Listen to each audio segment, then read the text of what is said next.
Bienvenidos nuevamente a un encuentro ya final para, luego de un año en que estuvimos siempre más de uno, encontrarnos uno a uno, pero siempre más, porque ustedes están ahí. Uno a uno significa entrar de corazón a corazón, de inteligencia a inteligencia y descubrir qué pasa con el otro, en el otro y cómo somos juntos unos con otros. Algún poeta dijo que toda la historia del hombre está en la historia de uno solo, como la mies dentro del grano. Por eso hoy tenemos la presencia del nuevo obispo de la diócesis de Goya, Monseñor Adolfo Ramón Canessín. Bienvenido, Monseñor. Muchas gracias, un saludo para vos y para toda la teleaudiencia. ¿Cómo lo trata la vida? La vida, Jesucristo dijo, yo soy la vida. Entonces puede ser una pregunta, ¿cómo te trata Jesús? Porque Él dijo, yo soy la vida. Creo que Dios y la vida, con cada ser humano en general y conmigo en particular, ha sido en el pasado y es muy buena. Me trata muy bien. Yo siempre supe decir y mantengo esa expresión que tanto Dios como la vida me ha mimado mucho. Mucho. Yo me siento... Esto que digo para mí creo que ocurre con cada ser humano, porque Dios a cada uno nos ama personalmente como si fuéramos el único ser humano de la tierra. Eso es una verdad teológica. No todos lo experimentamos, a veces no es una verdad existencial porque no todos lo sentimos y experimentamos, pero sí una verdad teológica. Personalmente yo me siento muy querido, muy amado, muy mimado por Dios, por la vida, por todo lo que Dios me ha regalado a lo largo de la existencia hasta el día de hoy. El hecho de haber nacido en el contexto de una familia, haber tenido una mamá, un papá, que ya han partido de este mundo al Padre, haber tenido hermanos, mayores, menores. Entonces, haber podido cursar una escuela primaria, secundaria, y haber hecho todo este camino, y hoy ser obispo, bueno, Dios ha sido bueno conmigo. Por eso hay un salmo que me gusta mucho rezar, y siempre lo rezo y lo repito. ¿Con qué pagaré al Señor tanto bien que me ha hecho? Creo que esta expresión puede ser como la respuesta síntesis a tu pregunta. ¿Cómo le trata la vida? ¿Con qué pagaré al Señor tanto bien que me ha hecho? Es demasiado. ¿Hace cuánto que nació? 57 años. ¿Dónde? Nací en Formosa, en una colonia de italianos, de Colonia San Antonio, distante a unos kilómetros de la ciudad, que hoy día, como la ciudad ha crecido, ya todo eso se ha poblado, pero en aquel momento era una colonia, tanto de parte de padre como madre, ascendencia italiana. Nací allí. A los pocos años, por cuestión de estudio, mis padres se trasladan de la colonia al pueblo. Formosa era un pueblo, ¿cierto? En ese momento, un 25 de marzo de 1958, en Colonia San Antonio, Formosa, allí nací. ¿Y qué significó Colonia San Antonio? Significó y significa mucho, porque allí hay una capilla muy bonita con una imagen de San Antonio de Padua traída por los italianos, y dentro de los santos, San Antonio de Padua es una de las figuras quizás de mayor devoción popular a nivel mundial. Ha sido un gran santo, vivió pocos años, muy versado, quizás el primer teólogo de la orden franciscana, que ha escrito mucho, se conservan sus sermones con una gran capacidad. Un pico de oro. Exactamente, como un Crisóstomo, un pico de oro, ¿no? Y realmente cada vez que vuelvo a ese lugar, viene la nostalgia.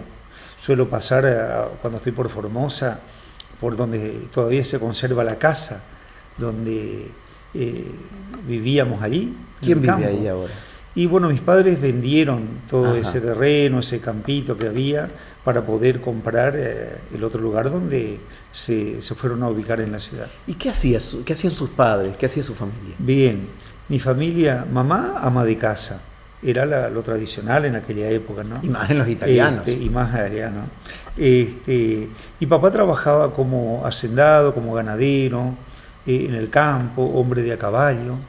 Yo de pequeñito aprendí a andar a caballo, y siempre cuento como anécdota, había una escuelita a 1 legua, 5 kilómetros más o menos de la casa, donde mi hermano mayor iba a la escuela. Yo no tenía edad todavía, pero me gustaba, así que de a caballo íbamos a la escuela. En la escuela número 4, en eso era... ¿Cuántos hermanos? Somos 5 hermanos. Antonia, la mayor, Alfredo, estoy yo, Omar y Sergio. La unidad entre los hermanos permanece. De parte de padre eran 2 hermanos, ya han fallecido papá y mi tío. De parte de madre eran 11. ¡Apa! Y ellos nos han marcado a fuego en la experiencia de la fraternidad y la unidad familiar. Yo recuerdo nuestra familia con una mesa larguísima, hablando todos al unísono y hablando en un volumen altísimo porque es el estilo cultural y bueno, entendiéndonos todo. Algunos habrán pensado, tan enojados, no, es el modo, es el estilo que se conserva a 1 hora en mi familia. Mesas de 40, 50 o más todos los domingos. Hasta ahora en mis hermanos suele ocurrir eso. ¿Qué comida preferida o qué comida recuerda de ese momento?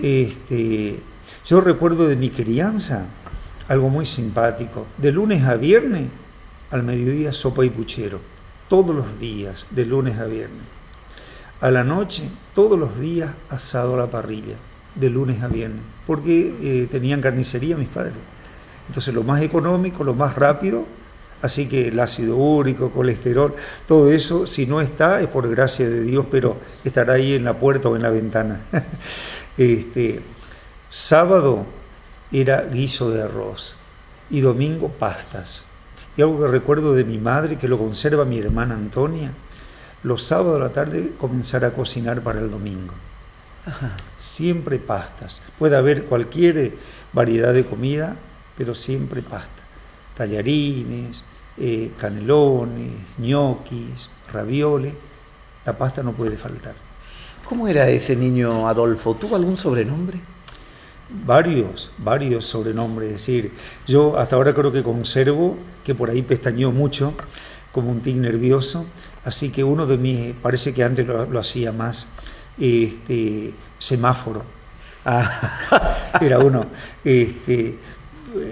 Siempre yo me tomo el pelo a mí mismo, digo que como una mamá cuando da a luz, resulta que tradicionalmente se decía que la partera o lo que sea, mete la mano, estira los piecitos. Yo digo, a mí me estiraron y era la nariz, no eran los pies, entonces quedó esta parte atrás. Entonces siempre digo, yo no soy narigón, tengo la cara muy atrás.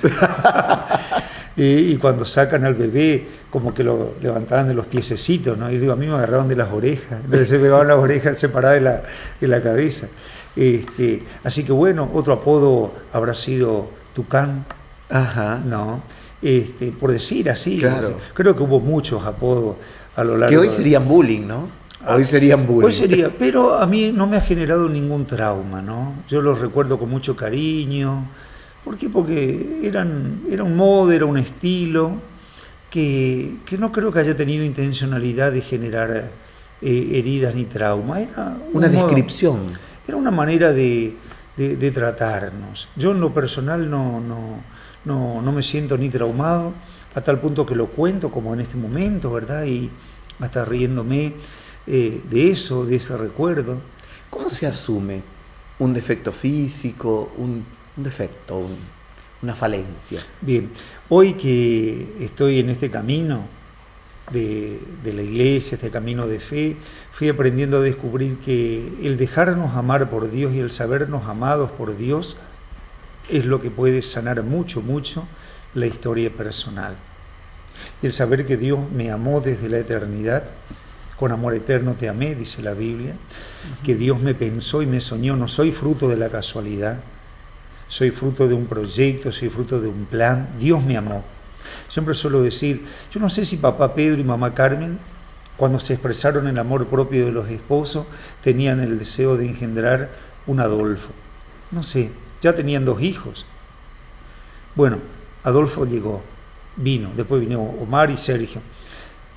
No sé si papá y mamá lo deseaban, pero sí sé y tengo la certeza de que Dios me deseó, a mí y a cada ser humano. Esa certeza que brota de la fe es lo que levanta mucho la estima, la autoestima, el sabernos amado por Dios, el sabernos querido por Dios, y es lo que tiene el poder y la eficacia de sanar la historia personal.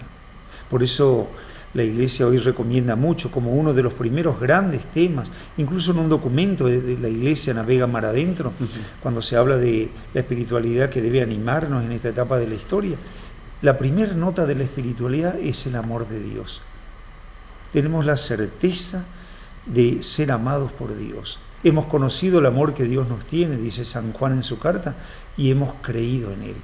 Esta experiencia es lo que permite, entre otras cosas, a veces hace falta una ayuda terapéutica, psicológica, pero desde la fe, esto es lo que permite sanar y poder asumirse y aceptarse gozosamente en la vida. La psicología no está divorciada de la Iglesia.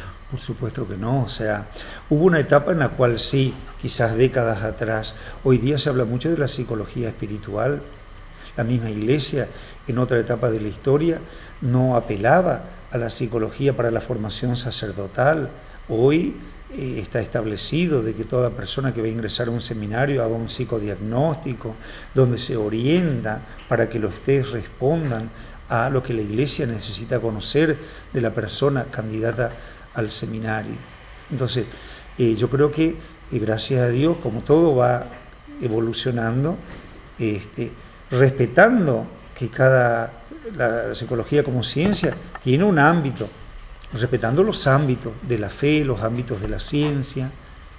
Creo que respetando los distintos ámbitos es necesario apelar y conjugar. Usted decía recién, Dios me amó, Dios me pensó, Dios me amó más allá de lo que mis padres incluso me hubieran amado o deseado. ¿Qué le provoca el aborto? Es decir, las personas que llegan a ese momento, es una decisión, me imagino, nada fácil. Y depende de la conciencia que puedan tener en ese momento, ¿no? La Biblia nos va a decir, no matarás. Para nuestra fe cristiana católica, el aborto, es decir, la vida comienza en el momento de la concepción y la vida es sagrada desde el primer momento de la concepción hasta el momento de la muerte natural. Esto es lo que la Iglesia enseña, por eso la Iglesia se opone al aborto como tal y en el otro extremo de la vida a la eutanasia, porque la vida es sagrada, estamos en las manos de Dios. Entonces, una actitud de profunda compasión y misericordia hacia las personas que han incurrido en este hecho. Si algún televidente en este momento está escuchando, busque a Dios, acérquese a Dios. Si le ha pasado esto en su vida y en su historia, acérquese, búsqueme, vamos a charlar, busque al sacerdote, si tiene fe cristiana católica, busque ayuda, porque sabemos que esto deja una marca muy fuerte, no solo en la psicología, sino en el alma, en el corazón de las personas que pudieron haber incurrido en eso. Sobre todo en este año de la misericordia, ¿verdad? Que lo estamos transitando desde el 8 de diciembre. Desde el 8 de diciembre. Entonces, una actitud de profunda misericordia. La misericordia es el encuentro del amor de Dios con la miseria mía, mi pecado. Entonces, allí el amor de Dios se transforma en misericordia con mi circunstancia personal. Eso le iba a preguntar, ¿qué era la misericordia, no? Estamos en un año donde se va a escuchar mucho hablar de la misericordia. Sí. ¿Qué es la misericordia? La misericordia es la nota característica de Dios. Dios es misericordia. El Papa, en el documento de convocatoria, bula se llama, de convocatoria para este año extraordinario, nos va a decir que la naturaleza de Dios es misericordia. Dios es amor, ¿no? Dios es amor. San Juan. Exacto, San Juan lo dice. Y el amor, cuando se encuentra con mi circunstancia concreta de debilidad, fragilidad, de pecado, de miseria, se transforma en la misericordia. La nota más característica de Dios es la misericordia. En el Antiguo Testamento, Sabemos que la revelación es algo progresivo, que de Dios se dio a conocer paulatinamente. Entonces en el Antiguo Testamento tenemos algunos rasgos que tendrán mayor plenitud, toda la plenitud en el Nuevo Testamento. Pero hay dos notas que caracterizan a Dios en el Antiguo Testamento. Dios es rico en misericordia, es compasivo, lento al enojo, rico en piedad. Y Jesucristo en el Nuevo Testamento va a decir, quien me ve, ve al Padre. ¿Y qué vemos en Jesús? En su gesto y en sus palabras. La ternura, la cercanía, la compasión, la misericordia. Por lo tanto, búsqueda, exacto, búsqueda del hombre. Exacto. Que Dios busca al hombre. Qué nota importante que a veces la dejamos pasar de lado, ¿no? Que Dios nos está buscando primero. Dios busca más al hombre de lo que el hombre puede buscar a Dios. Dios está empeñado. Mi papá fue a la escuela y salió de primer grado. Es el papá del obispo Adolfo, a nivel académico. Mi madre salió de cuarto grado. Pero mi papá tenía una sabiduría que le dio la vida y él usaba mucho esta palabra. Hijo, tenés que empeñarte. Y yo suelo aplicar esa palabra a Dios. Dios está empeñado con cada ser humano. Un empeño que brota del amor. Y por eso Dios es cercano. Dios es más íntimo a nosotros de lo que podemos ser nosotros mismos. Dios está presente a cada uno de nosotros más de lo que podemos estar nosotros mismos. Esto nos lo dice la fe. Y esto lo hacemos experiencia vital y existencial cuando vamos creciendo y madurando en la fe. Que Dios nos busca más de lo que nosotros podemos buscarlo a Él. Vamos a hacer una recomendación, pero sin anuncio publicitario. Hay un libro muy interesante, incluso lo recomendó Francisco, del cardenal Casper, La Misericordia. Es un libro maravilloso, donde uno empieza a entrar como en una sintonía y a decir, caramba, ¿cómo no nos dimos cuenta que cada salmo, toda la historia de la salvación es una historia de misericordia? Exactamente, sí, sí. Ahora que viene la Navidad, regalar un libro podría ser muy lindo para todo el año, ¿no? La Navidad justamente es eso, cuando Dios achica distancia. Dios se hizo hombre para que el hombre aprenda el estilo de Dios y llegue a ser Dios. Porque nosotros estamos llamados a ser hijos de Dios. Es decir, Dios nos piensa desde la eternidad, nos crea con capacidad de Dios. Pascal es el que va a decir, el hombre es capaz de Dios. Qué frase tan preciosa, capaz de entrar en diálogo, en comunicación, en comunión con Dios. Nosotros somos imagen y semejanza de Dios. Y si el rasgo más característico de Dios es la misericordia, este tiene que ser el rasgo más sobresaliente de cada ser humano, porque nosotros somos imagen y semejanza. Y por el bautismo, lo que estamos bautizados, somos hijos en el Hijo. Por lo tanto, lo más natural para nosotros tiene que poder ser la ternura, el cariño, la cercanía, el amor, la misericordia, el perdón, la humildad, porque todos estos son rasgos característicos de las entrañas de nuestro Dios.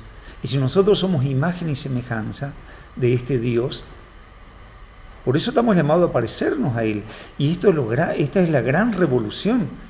Si los seres humanos en general y los cristianos en particular tomamos la determinada determinación que decía Teresa de Jesús, Santa Teresa, la doctora de la Iglesia, si nosotros tomamos la determinada determinación de parecernos a Dios, lo cual es una gracia más que un empeño voluntarista, pero si nos parecemos a Dios, esto genera revolución. Es decir, parecernos a Dios es vivir el estilo de Dios.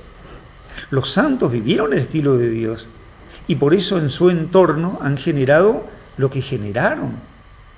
Y hay algunos que, no algunos, todos, pasan los siglos, pasan los años, ¿verdad? Y sin embargo tienen una frescura como si fueran de hoy. ¿Y qué es lo que los torna tan fresco? Aquello que dice Jesús, el cielo y la tierra pasarán, mis palabras no pasarán. Es que Dios no pasa. Jesucristo es el mismo ayer que hoy para siempre. Y el que vive el estilo de Dios es fresco. Es una permanente primavera. Y eso es revolucionario. O sea, nosotros tenemos la posibilidad de transformar la historia si nos decidimos vivir de acuerdo a nuestra condición de seres humanos, imagen y semejanza de Dios. Esto es impresionantemente precioso, ¿no? Y además muy esperanzador. Pero a todo esto, ¿qué cosas le dan bronca al padre Adolfo en la vida? ¿Qué cosas me dan bronca a mí? O sea, primero, a mí me debo acusar. ¿De qué? De esto, ¿no? Me da bronca de que no le correspondo a Dios por todo lo que Dios me ha dado. Ahora bien, estoy empeñado.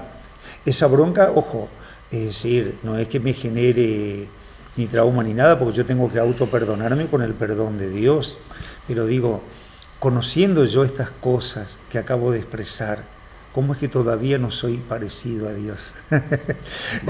Bueno, es un camino que lleva la vida, eso, hombre. No, ya sé. Bueno, pero ese desfasaje, ¿viste? Siempre va a haber un desfasaje.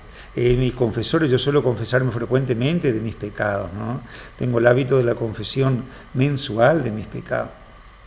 Claro. Entonces, eso, ¿por qué? Porque Jesús dejó este sacramento dentro de la iglesia y yo lo vivencio y experimento. De muchas maneras puedo experimentar la misericordia, pero justamente el sacramento de la misericordia es el sacramento del perdón, el sacramento de la reconciliación. Lo que ustedes perdonen, yo perdono. El experimentar allí, yo tengo la experiencia de experimentar la misericordia allí. Entonces, ¿qué cosa me dan como bronca? Así como Jesús, ¿verdad? En la Biblia en un momento toma el látigo, ¿verdad? Es decir, Jesús no ha pecado, Él no ha cometido ningún pecado, Él es santo, inocente. Entonces, pero podemos decir que uno puede tener una ira santa, por decir así. Como en los mercaderes del templo. ¿Cierto? Entonces, es decir, a veces más que bronca hay cosas que me dan lástima. Es decir, lástima en este sentido, qué pena que pudiendo ser buenos no lo seamos. Pero algo no lo revela, algo no lo Sí, no hay, lo indigna, hay cosas que me revelan, o sea, la injusticia, la corrupción, la destrucción de las personas con la trata de personas, la destrucción de las personas con el narcotráfico. ¿Considera que como obispo debe levantar su voz por eso? Con decir, en una eso voz airada, una voz fuerte. Y levanto la voz, suelo levantar la voz, o sea, y suelo levantar la voz en un tono profético, de anuncio, pero también de denuncia, ¿cierto? Y lo voy a seguir haciendo, porque interpreto que es parte de mi deber y de mi servicio como sacerdote y como obispo. ¿Por qué? Porque, es decir, levantar a favor de Dios y en contra de lo que no es Dios. A veces hay expresiones pseudo-religiosas que se apartan del verdadero rostro de Dios. Tengo que tener mucha comprensión de que hay todo un camino, un proceso, hasta descubrir el verdadero rostro de Dios. En Cristo descubrimos el verdadero rostro de Dios. Pero también contra aquello que atenta contra la imagen de Dios. Y la imagen de Dios es el ser humano. La Biblia dice, el ser humano es un templo de Dios. El que destruye este templo, dice la Escritura, es muy fuerte. Dios los destruirá a él. Es fuerte esa expresión, ¿no? El templo de Dios es cada ser humano. Por eso, frente a cada ser humano, sea quien fuere, en su raza, su cultura, su lengua, su concepción religiosa, tengo que poder yo y cada ser humano tendríamos que poder acercarnos como Moisés frente a la zarza ardiente, con los pies descalzos, lo cual significa respeto. Dios le dice a Moisés, quítate las sandalias porque estás pisando tierra sagrada. No puedo pisotear a mi hermano. Es decir, la tierra sagrada hoy sería el hombre. Es el ser humano amado por Dios, el ser humano imagen y semejanza de Dios, el ser humano por el cual que fue comprado por Jesús. San Pedro va a decir, fuimos comprados no con oro ni plata, sino con la sangre preciosa de Jesús.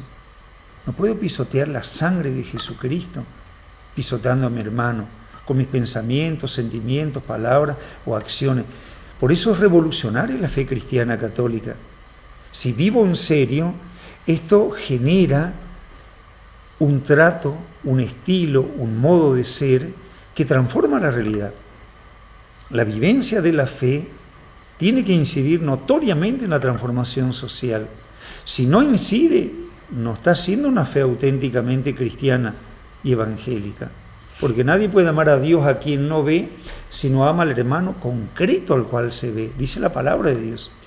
Es decir, que aún hasta en las vocaciones contemplativas hay o debe haber una contemplación de la realidad. Por supuesto. Justamente la persona contemplativa a veces tiene más valoración de la realidad que lo que podemos tener, lo que estamos inmersos en la actividad, que a veces no tenemos tiempo para contemplar.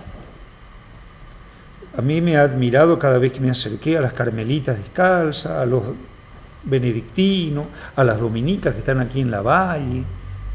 Personas que dedican su vida a la contemplación, tienen un conocimiento de la realidad que a veces nosotros inmersos en la realidad y en los medios no lo tenemos. Claro. Porque la contemplación nos vuelve realistas. La contemplación de Dios no es evasiva ni alienante, porque si fuera evasiva o alienante no sería la auténtica contemplación del verdadero rostro de Dios. La contemplación de Dios nos lanza a la realidad, nos mete en la realidad.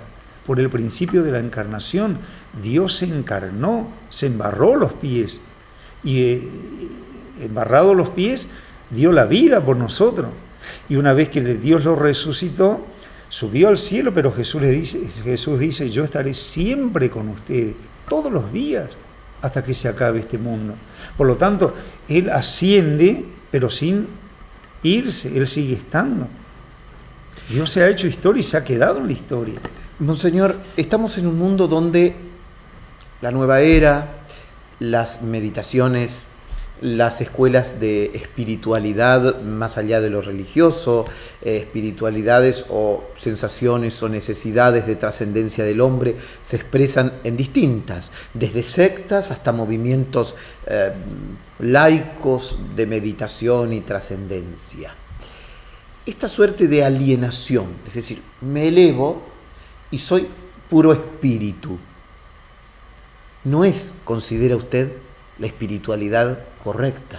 Es decir, primero, todo ser humano, aunque no lo quiera reconocer desde nuestra fe judeo-cristiana católica, todo ser humano es un ser religioso, llamado a religarse, de esa es la palabra, la etimología, religión, llamado a religarse con la trascendencia. Y todo ser humano buscó, busca y buscará la trascendencia. Le dará un nombre, le dará otro. A veces a tienta el ser humano está buscando a Dios. Pero como decíamos hoy, es Dios quien se adelantó y puso en la naturaleza humana el deseo de buscar a Dios. Porque Dios nos creó capaz de Él. Y la inquietud del corazón de la que hablaba San Agustín. San Agustín, me hiciste, oh Dios, para ti, en el libro de las Confesiones. Inquieto e insatisfecho está mi corazón hasta que no descanse y repose en ti. Esa experiencia existencial de Agustín es bellísima. Él lo buscó en la filosofía, en el estudio, en una vida un poquito por ahí hasta licenciosa, ¿verdad? Claro. Y sin embargo... En los placeres, digamos. Exacto. Sí. No lo encontró. Y por eso San Agustín luego llega a expresar eso que es una frase lapidaria, ¿no? Grabada a fuego. Me hiciste para ti. San Pablo va a decir, fuimos creados por Él y para Él, dice Pablo en la carta a los Colosenses. Me hiciste para ti e inquieto e insatisfecho está mi corazón hasta que no descanse y no repose en ti. Esto está grabado en la naturaleza humana. Por eso todo ser humano es esencialmente religioso. Ahora bien, cada uno nace en una cultura, en un tiempo, en un espacio, y tiene los condicionamientos culturales, favorables o desfavorables. A mí me tocó nacer en una cultura cristiana, entonces tengo la fe cristiana católica, como una gracia, como un don. Otro pudo haber nacido en una cultura, no sé, hinduista, islámica, judía, y Dios respeta. Y si cada uno se va guiando por su conciencia, sin lugar a duda, se termina encontrando con Dios. ¿Quien no es católico se salva? La palabra de Dios dice esto. El Concilio Vaticano II va a decir, dentro del ámbito de la Iglesia, acontecen, subsisten, dice la palabra. Sacrosanto Concilio, ¿no? Subsiste la plenitud de la verdad y la revelación, pero fuera del ámbito hay muchísimos elementos de verdad y de santidad. Por lo tanto, todo ser humano está llamado. A mí me gusta, para responder a tu pregunta, usar la imagen del Cristo roto, de Ramón Cue, donde hay una imagen, un brazo visible y una pierna visible, un brazo no visible. Dios tiene brazos visibles, pero no se agota en lo visible. Dios tiene su manera, porque el amor hace que sea tan creativo que Dios nos va a buscar de la manera que ni siquiera podemos imaginar. Y está llegando a cada ser humano más de lo que nos imaginamos. Y nos está ofreciendo a todos los seres humanos. Puede que el rostro visible de la iglesia, porque la iglesia es, dice el concilio, como un sacramento de la unión de los hombres con Dios y los hombres entre sí. Es como un signo. Por lo tanto, entrar en la iglesia es entrar implícitamente en comunión en la palabra y los sacramentos con Dios. Esto sería el brazo visible, pero Dios tiene brazos no visibles y llega a todos los seres humanos. 1 Timoteo 2:4 que citábamos anoche en la misa. Dios quiere que todos los hombres se salven, no solo algunos. Sería una locura pensar. Esto habla del corazón de nuestro Dios. Por eso es importante tener una auténtica concepción de Dios, experiencia de Dios. A veces habemos mucho que podemos todavía tener una imagen deformada, desfigurada, el Dios que castiga, errónea de Dios. Ese no es el rostro que reveló Jesucristo. Jesucristo ¿por qué la revela. iglesia lo tomó durante tanto tiempo? A esa cosa del castigo, de la severidad. Y porque la fe es un proceso, y la madurez en la fe es un proceso. Gracias a Dios que hoy ha llegado la iglesia a esto. Ahora bien, no todos los miembros de la iglesia hoy tenemos el mismo nivel de madurez, porque la fe es un don, pero es un caminar. Y cada uno tiene un tranco en este caminar, cada uno tiene un ritmo. Y por eso tenemos que ser tan respetuosos. Los santos se han adelantado en la comprensión de Dios, en la experiencia de Dios, y por eso vivieron como vivieron. Hay otros que a lo mejor hoy por hoy tenemos todavía esta imagen de Dios castigador, de Dios juez implacable. Por eso el año de la misericordia que el Papa nos regala, para que conozcamos cómo es Dios por dentro. Un Dios frente al cual no tengo que tener este miedo. Sí, cabe el temor reverencial como don de Dios, como don del Espíritu, el don del santo temor. Claro, pero un temor amoroso, ¿no? Claro, es un temor reverencial, amoroso. Entonces, no un temor de miedo. Exacto, no. Porque el miedo a veces hasta se transforma en una patología porque me inmoviliza, me encierra, me aísla, ¿no? Ahora, la iglesia o los referentes de la iglesia, ¿no? Seguramente tendrán que hacer mucho mea culpa, que a lo largo de muchos años han sembrado el miedo. Han sembrado el miedo desde arriba, como mirar de hijos y no la mirada de hermanos, ¿no? Exacto. Por eso San Juan Pablo II, cuando entramos en el año 2000, él pidió perdón en nombre propio y en nombre de la Iglesia. El propio Papa Francisco lo está haciendo. En cada una de las diócesis lo hemos hecho. Y permanentemente tenemos la necesidad, por la actitud personal y en nombre de la Iglesia, de pedir perdón. ¿Cuál considera usted que ha sido formador, ¿no? Los mayores defectos que puede tener un sacerdote?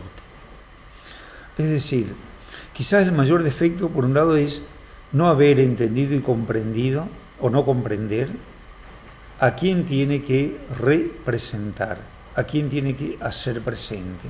Y a veces, si no tengo una experiencia de un Dios tierno, cercano, misericordioso, amoroso, al no encarnar, porque no tengo esta experiencia, termino reflejando otra cosa.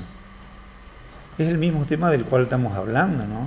Por eso la Iglesia procura, propicia, implementa los medios para que conozcamos al verdadero Dios. Ojo, yo hoy, con la edad que tengo, 57 años, con el servicio que tengo en la Iglesia de ser obispo, conozco más a Dios que lo que conocía cuando empecé mi camino vocacional. O tengo una imagen de Dios quizás más rica que cuando hice mi primera comunión, mi confirmación, siendo un niño adolescente. Pero tengo que ser honesto y sincero, yo tampoco agoto la imagen de Dios.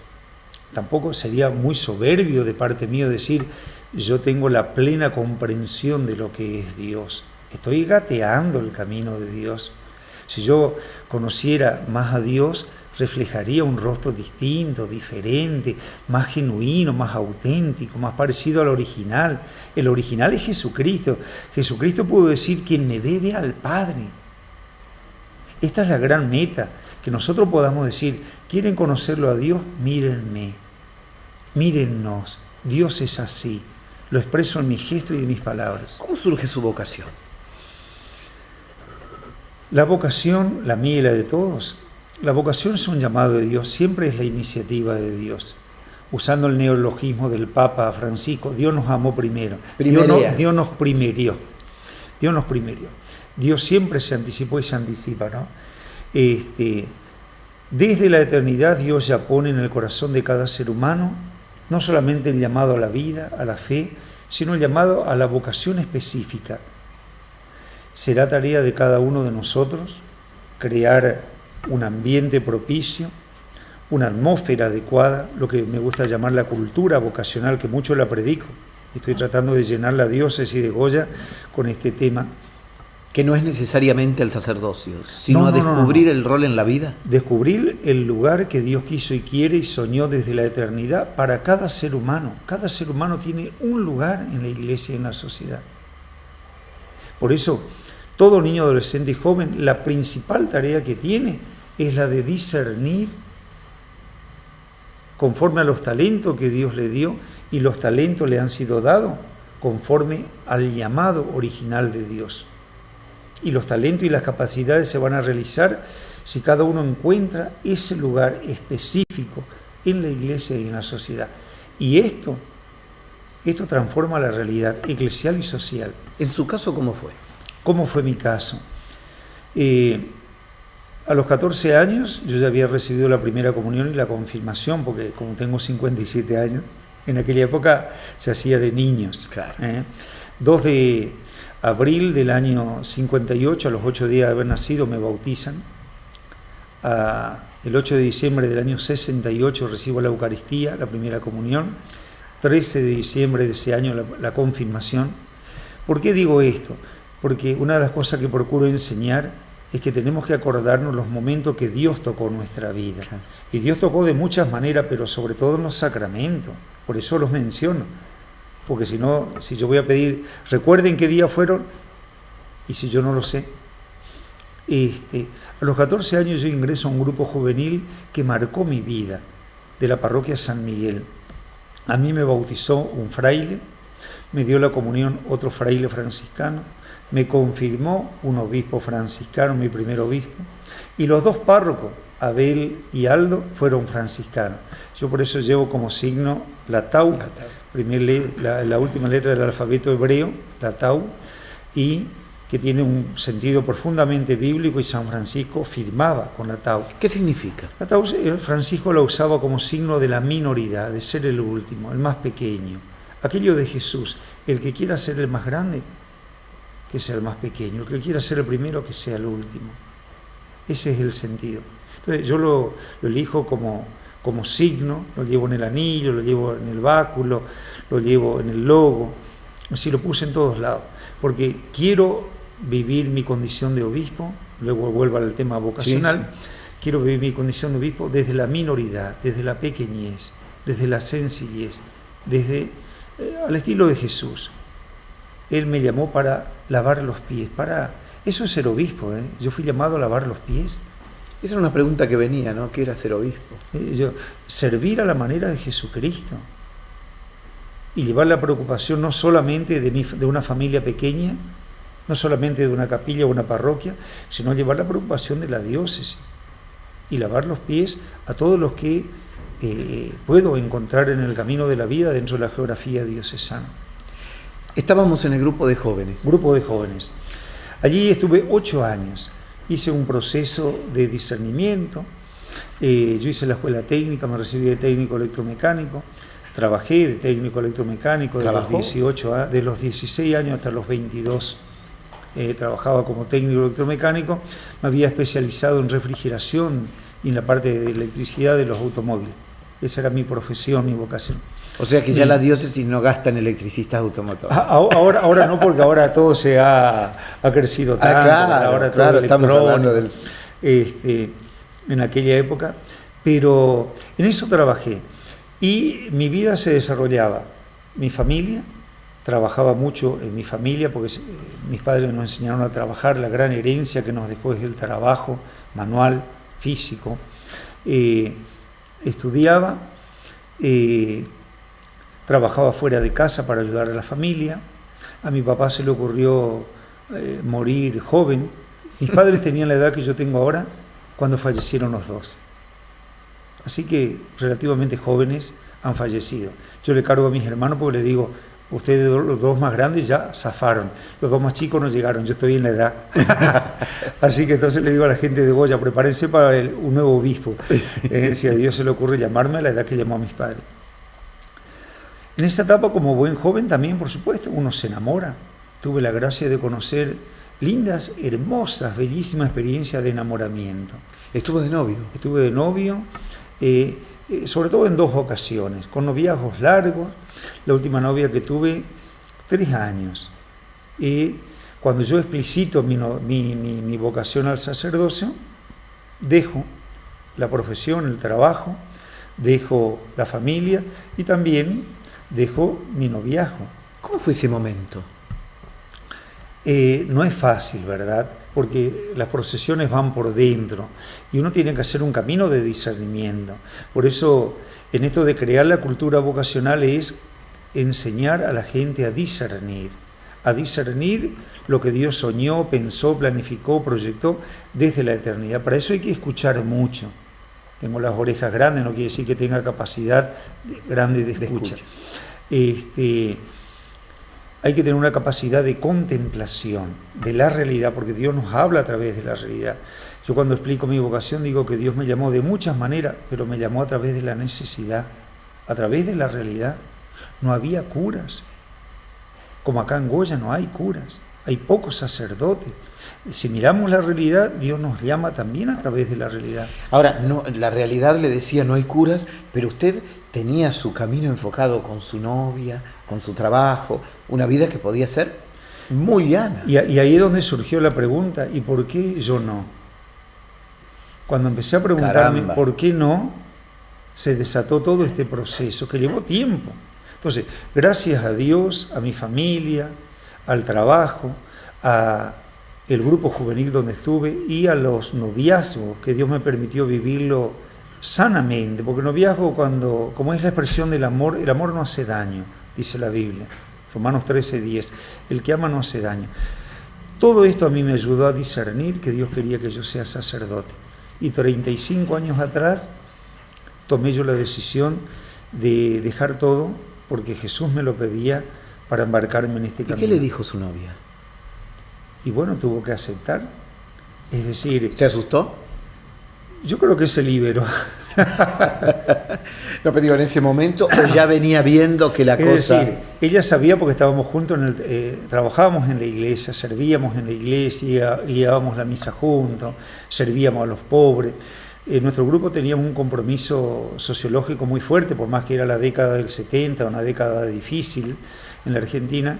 Sin embargo, teníamos un compromiso de carácter social.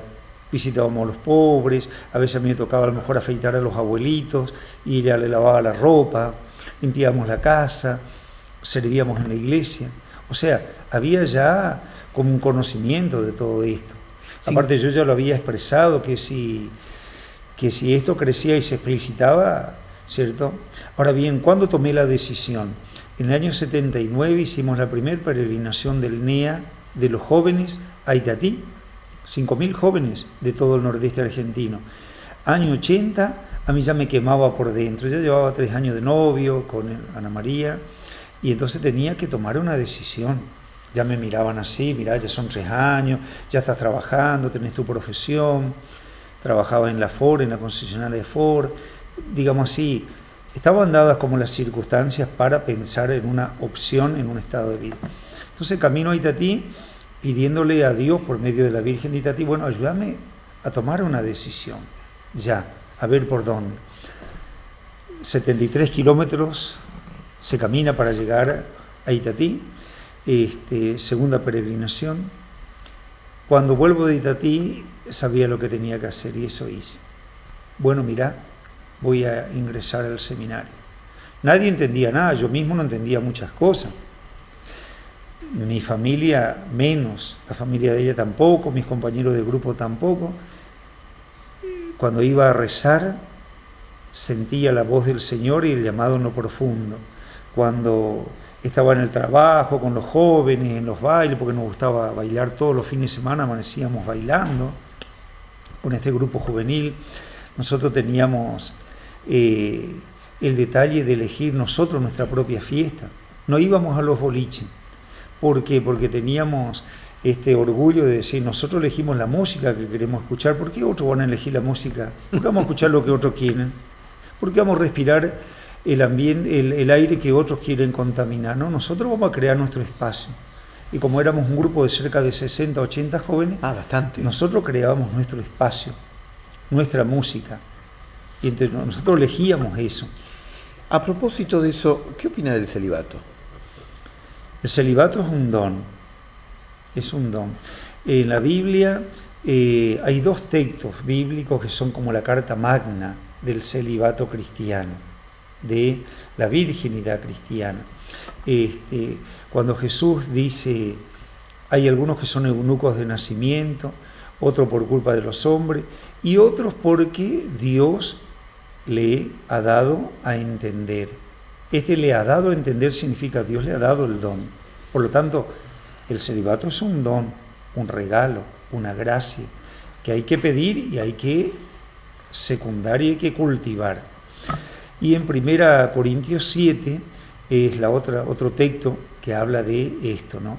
Luego tenemos la praxis es del propio Jesús, la praxis de San Pablo y de otros, ¿no? La Virgen, por supuesto. Entonces, en 1 Corintios 7 dice que el Señor nos llama para dedicarnos a corazón entero a las cosas del Señor. Y esto está hablando justamente de este don, el poder dedicarse con un corazón indiviso, porque quien es todo de Dios puede ser incondicionalmente todo para los hermanos. ¿Usted cree que en algún momento el celibato cambiará dentro del sacerdocio? ¿No será ya una obligación? El que lo toma como una obligación no ha entendido lo que es el celibato. Si bien es una ley eclesiástica, sin embargo, cuando uno profundiza en este tema y Dios le regala la gracia, no es tanto mérito de uno, es una gracia de Dios, ¿no? Hoy por hoy, si llegara supuestamente a cambiar esta norma de la Iglesia, yo volvería a elegir el estado de vida célibe. Y no porque no me gusten las mujeres, yo soy obispo, me siguen gustando, ¿verdad? Porque es la tendencia natural, la naturaleza del varón es la mujer, la del mujer es el varón. Pero volvería a elegir por esto, de que Jesús, en su cultura, él podía ya en la edad que tenía, haber constituido, y sin embargo no lo constituyó. ¿Por qué? Porque el Padre Dios llenaba la totalidad del corazón de Jesús. Nosotros estamos llamados a reproducir a Jesucristo. ¿Necesidad de hijos? Por ahí uno llega a una determinada edad en que lo normal, lo natural, ¿verdad? Es constituir también el matrimonio y la familia. Entonces, hay muchos momentos donde uno mira y ve un matrimonio tomado de la mano, con los niños, los hijos, las diversas edades. Hay un reclamo. Hay un reclamo del corazón. Pero después uno se va a orar y dice, es que esto que es tan hermoso y tan bello, tan santo, el matrimonio y la familia, la posibilidad de la procreación biológica, Dios me llamó a ofrecérselo, a ofrendárselo, para vivir la fecundidad espiritual que tiene una plenitud tan grande como la fecundidad biológica.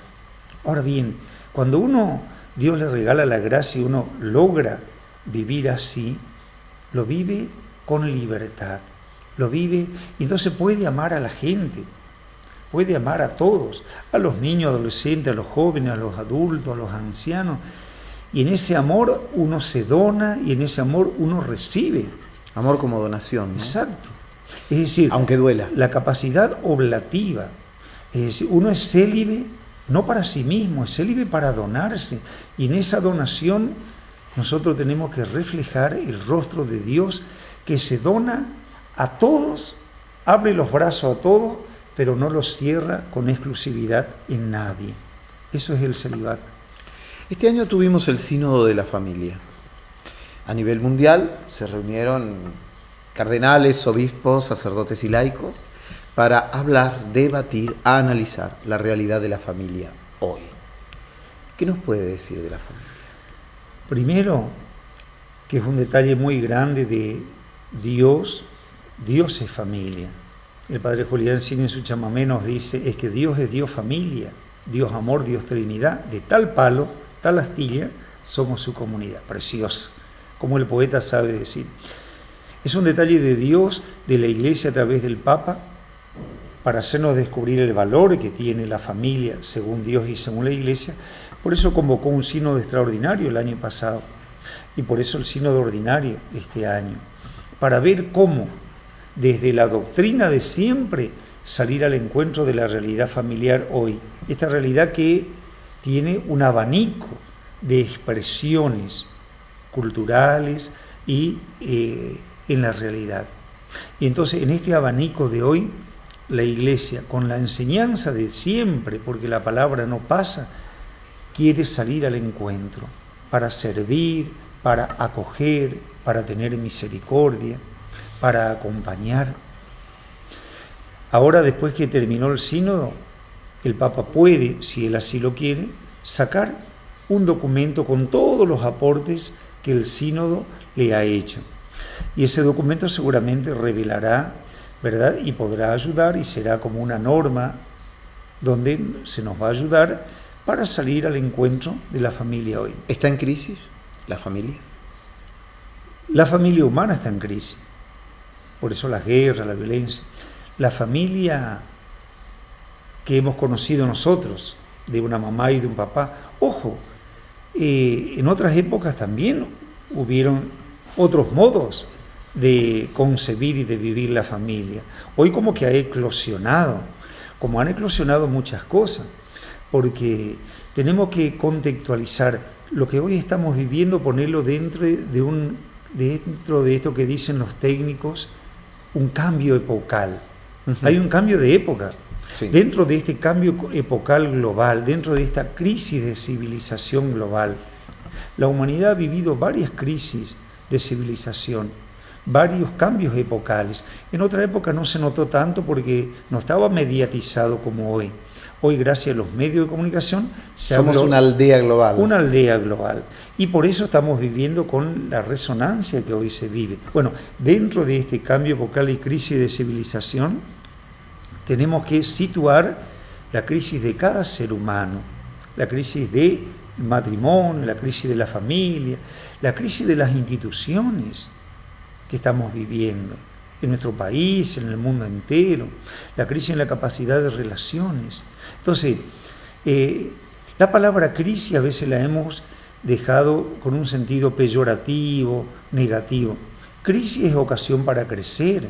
Un grano de maíz cae en la tierra, se pudre, entra en crisis, pero para que brote algo nuevo. Qué lindo que esta crisis pueda permitir un nuevo alumbramiento de la humanidad, de la persona, de la familia, y por eso la Iglesia quiere salir al encuentro de estas situaciones de crisis, de la persona, de las instituciones y de la familia. A propósito de la familia, le voy a poner dos situaciones concretas, ¿no? Aprovechemos esta posibilidad que tenemos de tenerlo y a la vez de entrar en contacto. Uno se hace muchas veces eco de lo que del otro lado la gente se pregunta, sufre, padece. Creo que esa es nuestra función, ¿no? Ser medios. Dos cuestiones: divorcio y segunda unión. ¿Cómo se maneja esa cuestión dentro de la espiritualidad y la religión católica? Y el tema de las familias o de las uniones gay. Dios, al hacernos libre, porque somos imagen y semejanza, Dios respeta el uso de la libertad y la comprensión que cada uno, porque cada uno en el camino de la vida, sea de una cultura no cristiana o de una cultura cristiana, en el camino de la vida, conforme a la comprensión que va teniendo, va construyendo su propia vida. Nosotros desde la fe creemos que Dios nos dio por naturaleza, nos hizo varón, nos hizo mujer, a su imagen y semejanza, y por ejemplo, dentro de la pastoral de la iglesia, dentro de la pastoral familiar, con esto intento responder, existe la pastoral, por ejemplo, de Camino a Nazaret. ¿Qué es Camino a Nazaret? Es un intento de la iglesia para acoger y acompañar a personas que están en una nueva unión, separados en nueva unión. Esto es parte de la pastoral familiar. ¿En la diócesis de Goya hay? De momento no hay. Yo he llegado a la diócesis, empecé a hablar de la necesidad de crear este tema. En Formosa lo habíamos creado, a nivel nacional y en muchas partes del mundo ya hay. Es decir, la iglesia es madre, y una madre tiene que salir al encuentro de la pluralidad de circunstancias y situaciones sin emitir juicio. La mamá de un privado de libertad, por más que haya cometido un homicidio ese hijo, la mamá va a ver al hijo, no va a ver al homicida. Yo he trabajado mucho en la pastoral penitenciaria. Esta mañana estuvimos en la comisaría visitando a los hermanos internos. Una mamá va y después va a ver al hijo que a lo mejor es profesional, pero es tan hijo el profesional como este que está privado de libertad.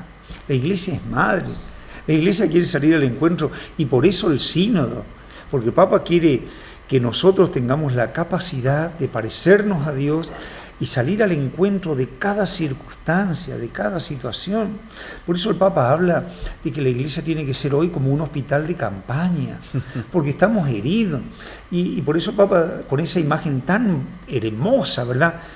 Si hay una batalla, uno no tiene que entrar en cuestiones morales, lo primero es curar. Y para curar tengo que acoger, para curar tengo que acompañar, para curar tengo que recibir. Esto es lo que la iglesia, el Papa nos está diciendo, en cada situación, en cada circunstancia.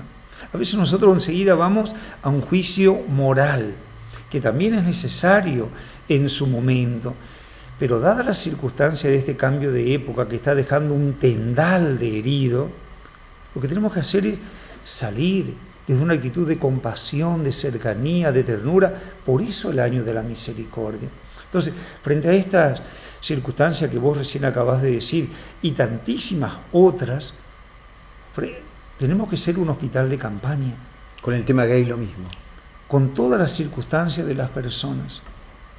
Una mamá que va a ver a un hijo que está privado de libertad no hace apología del delito, va a ver al hijo.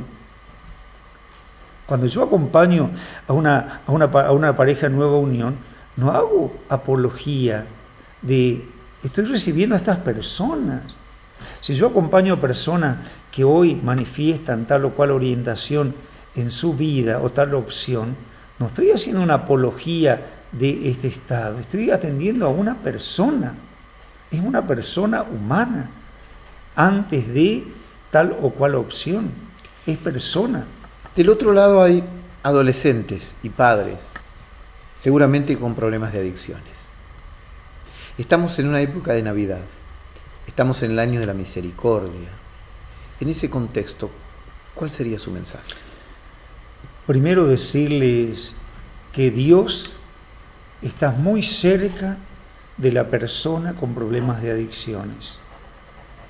Alguno dirá, ¿por qué no lo saca? Porque Dios respeta la libertad. pero Dios está. Y está muy cerca de las familias que están padeciendo la angustia de un hijo adicto. Porque la adicción destruye no solo a quien tiene el problema, sino a la familia. He acompañado a muchas familias, he acompañado a mucha gente con problemas de adicciones. Por eso desde que llegué a la diócesis estamos impulsando, y gracias a Dios y a la capacidad de reacción que tiene nuestra gente en Goya, la diócesis se está armando la pastoral de adicciones, donde queremos trabajar mucho en la prevención, en la rehabilitación de adictos y también recordar al Estado que el Estado en sus distintos niveles tiene que combatir el delito, y el delito es el narcotráfico, deber del Estado. Y nosotros trabajar mucho en la prevención, en la rehabilitación. Por eso en Santa Lucía se está construyendo la Facenda de la Esperanza femenina para acoger y ayudar a la rehabilitación de mujeres con problemas de adicción. Y por eso que en Mercedes, más a largo plazo, se quiere construir la Facenda masculina. Entonces, ¿qué le digo a las personas y a la familia? Que Dios y la Iglesia quiere estar cerca y acompañarlos y acogerlos. Les digo, no escondan la situación, porque a veces hacemos un mecanismo psicológico de negación. Hacemos lo del avestruz, lo del ñandú, escondemos la cabeza para no ver el peligro. No, seamos realistas, está ocurriendo esto. Hay signos que son indicadores evidentes que un hijo puede estar empezando a consumir. Conozcamos esos signos, conozcamos esos indicadores para abarajar el tema desde el inicio, porque si lo agarramos desde el inicio es más fácil ayudar a que no entre o es más fácil ayudar a salir si entró. Busquemos ayuda en Dios, busquemos ayuda en la Iglesia. Si no soy de la Iglesia Católica, hay hermanos evangélicos que tienen también centros de rehabilitación, hay muchos centros evangélicos. El Estado también tiene, y el Estado tiene una condición apolítica, religiosa. Entonces, busquemos en el Estado. Y debería ser apolítica, ¿no? Y también. Entonces, busquemos en el Estado también. Entonces, pero no hagamos un ocultamiento, no hagamos una negación. ¿Pensó ser obispo? ¿Soñó en ser obispo? Jamás, jamás, jamás. Es decir, hay cosas que en la vida, llegan, porque Dios a través de la Iglesia nos propone y nos ofrece. En lo personal jamás he pensado, ni me he propuesto, ni nada, sino que esto viene. Y como lo he tomado, como que Dios me ha llamado a través de la Iglesia. Hay una gran carga, ¿no? Es decir, todo cargo en la Iglesia es una carga. ¿Por qué? Porque Jesús me dice, ¿querés compartir un poco más la cruz conmigo? En el fondo eso es ser obispo. ¿Querés compartir un poco más la responsabilidad de ser sucesor de los apóstoles? ¿Querés compartir la cruz? Y si le hubiera dicho que no, porque podía haber dicho que no, le estaría diciendo no a la voluntad de Dios.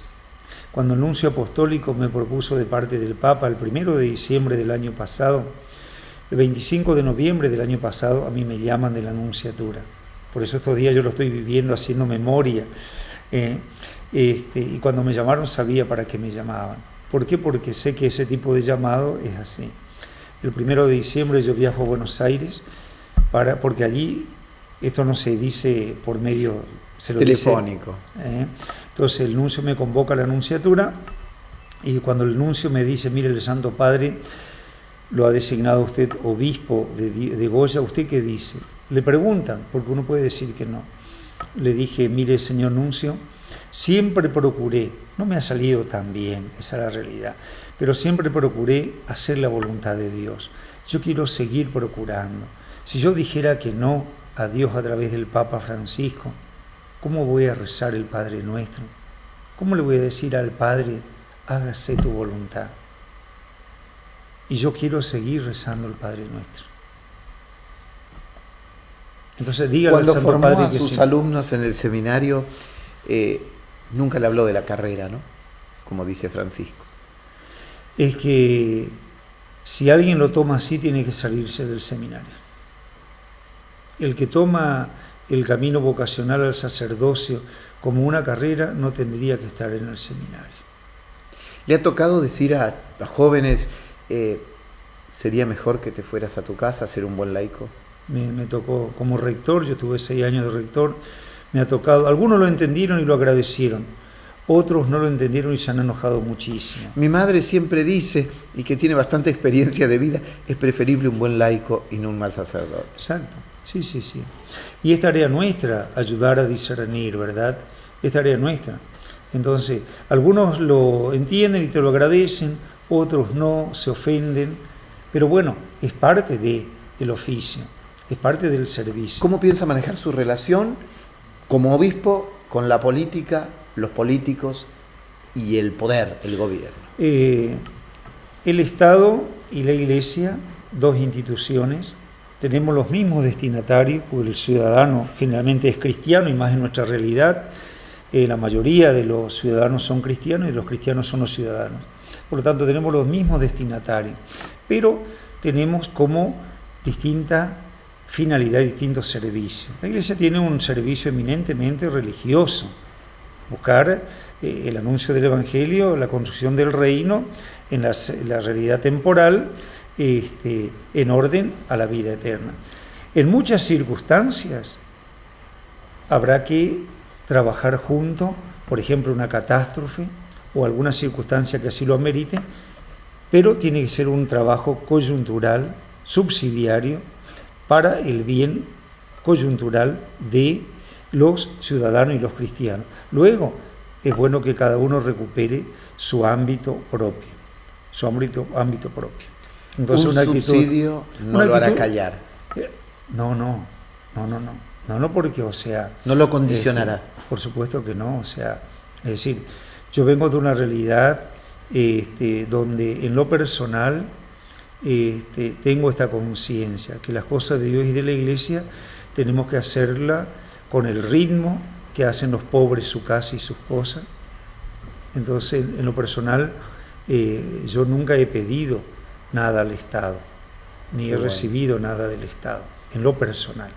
Ahora bien, yo me integro a una diócesis que tiene una trayectoria, tiene un camino, tengo que conocer cómo es el modo de trabajar aquí, lo estoy empezando a conocer, lo iremos hablando con los hermanos presbíteros, iremos viendo cómo ir trabajando en todo esto. Vamos finalizando. Una pregunta personal. ¿Qué sueños tiene? ¿Qué sueños? Hacer la voluntad de Dios. Y la voluntad de Dios es que busque el bien de la gente. Yo ahí englobaría el gran sueño. Y tratar de ser como hombre cristiano, sacerdote y obispo, lo que Jesús sería. Por eso mi pregunta es, Señor, ¿vos qué pensarías? ¿Qué sentirías? ¿Qué dirías? ¿Qué harías hoy? Estos días, ayer, me tocó una primera decisión trascendente. Después de haber recibido la información, después de haber agotado todos los medios que hay que agotar, ayer tomé la decisión de ordenar un sacerdote. El 18 de diciembre será ordenado sacerdote Daniel Alarcón, diácono de la parroquia de Itatí, en Goya. Uno pide a la Iglesia y la Iglesia analiza, estudia si están dadas todas las situaciones, todos los informes pertinentes, pero la última decisión la tiene el obispo. Entonces, Señor, ¿vos qué harías? ¿Cómo lo harías? ¿A vos te parece que están dadas las cosas? Después de haber escuchado a todos los que debía escuchar, la última decisión siempre termina en el pastor.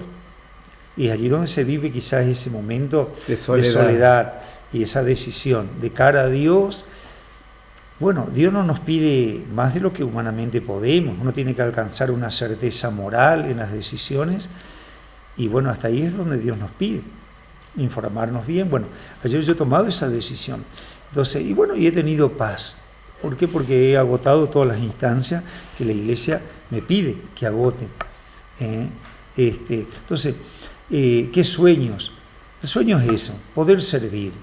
Y poder llegar, poder llegar a, esto es muy ambicioso, Poder llegar al fin de la vida, que no sé cuándo me va a llegar, puede ser ahora, ¿eh? A lo mejor terminamos el programa o dentro del programa y Dios me dice, bueno, Padre Adolfo, hasta aquí llegaste, ¿eh? Quizá va a ser la primera vez que un obispo muera en un programa. Bueno, ¿a dónde iríamos?